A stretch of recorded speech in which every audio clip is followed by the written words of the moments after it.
Dans les années 30 sombres, les séminaires bruissent tout bas d'un ordre nouveau qu'on admire en secret, presque avec fascination. La croix se penche doucement, presque sans résistance visible, devant l'aigle noir qui avance et qui promet la clarté. Un concordat est signé dans l'ombre des grands palais romains. Des prêtres en soutane lèvent parfois le bras pour le furet. L'Église cherche des points communs, tolère, trouve des excuses entre le Reich millénaire et l'éternel message de paix. Quand l'Église pactise avec le diable, quand la foi se mêle au bruit des vents et des cris, la croix du Christ se tord, se trouve, se renie, et le silence devient notre plus grand, notre plus lourde faute.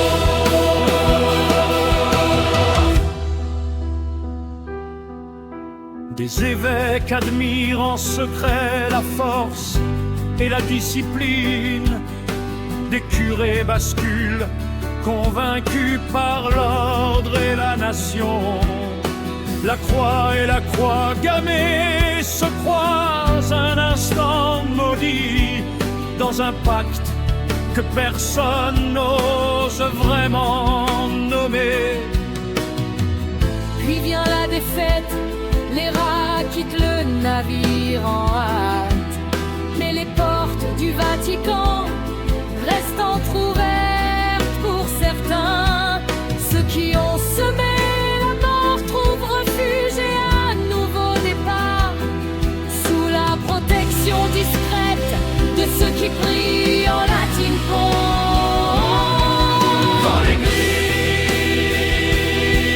pactise avec le diable, quand la foi se mêle au bruit des portes et des cris, la croix du Christ se tord, se trouve, se renie, et le silence devient notre plus grand, notre plus lourde faute. Et le diable sourit dans l'ombre des chapelles sacrées. Il sait qu'il a gagné cette manche sans même se battre.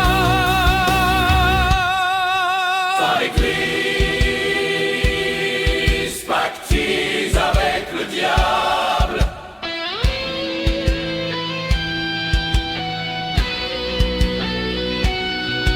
quand l'Église pactise avec le diable, quand la foi se mêle au bruit des portes et des cris, la croix du Christ se tord, se trouve, se renie, et le silence devient notre plus grand, notre plus lourde faute. Quand l'Église pactise avec le diable,